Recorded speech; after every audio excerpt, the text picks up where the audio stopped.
Welcome to CNN Reader.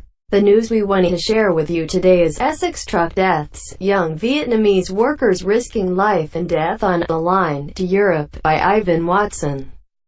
Joe Shelley and Nguyen the Phuong, CNN. Pham Thi Tra My is believed to be among the 39 people found dead in the refrigerated lorry trailer.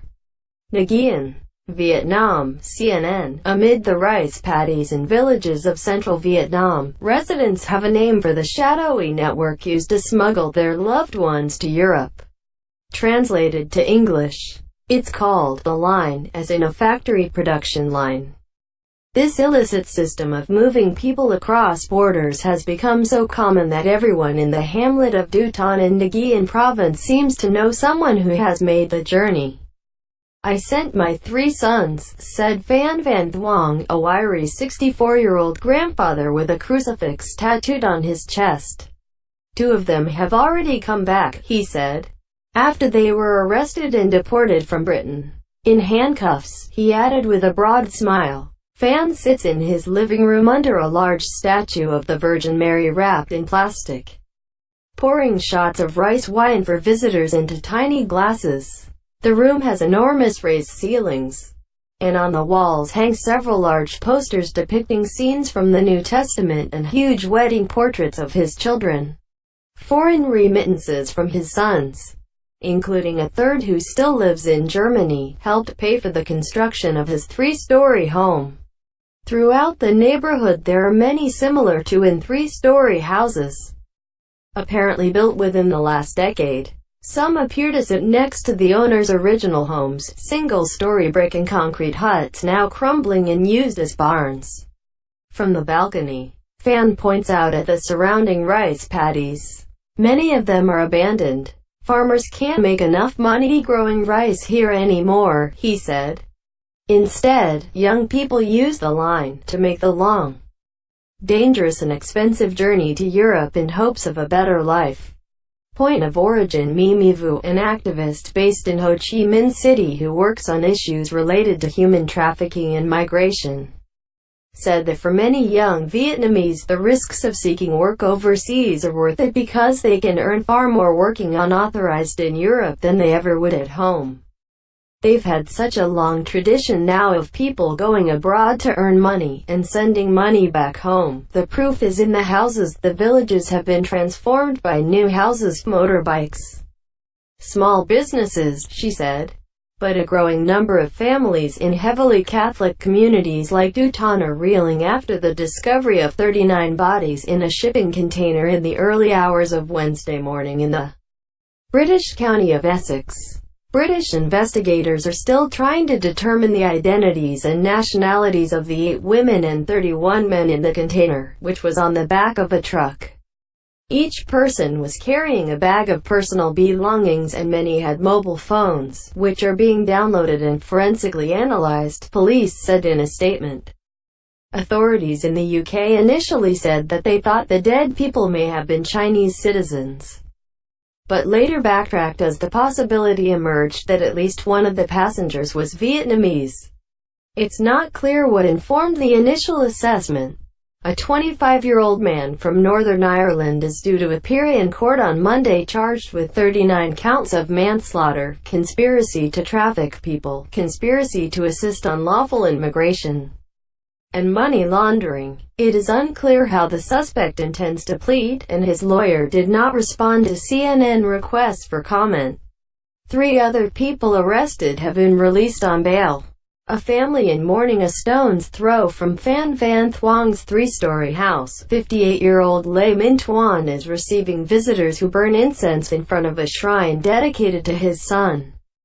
Le is convinced his son, Le Van Ha, died in the Essex container. On October 21, he called for the last time to say he's preparing to get into a truck to the United Kingdom, the elder Le said. Since then, Le said his son's phone has gone dead. Meanwhile, he said he's heard from sources, whom he refuses to reveal, that his son was on that final, fatal trip. Even though the Vietnamese government has only just begun collecting DNA samples from families to begin the process of identifying victims. Le is calling on the British and Vietnamese governments to send his son's body back so the family can hold a proper funeral. The younger Le was 30 years old, married and the father of a young boy when he left Vietnam last July, flying first to Malaysia before traveling on to Turkey and Greece, his father said. His friends in this community invited him to go abroad for a better life, Le added. He said he would go to the United Kingdom to earn money to build a new home. He was very determined to pay the line, a smuggling fee of 700 million Vietnamese dong, or roughly $30,000. The elder Le had to get a bank loan. He also put up his land and his house as collateral. When the younger Le reached Greece, his wife back in Vietnam gave birth to a second son, now 10 weeks old. Chubby-cheeked little Nguyen man sits cradled in his grandfather's lap as the elder man sobs.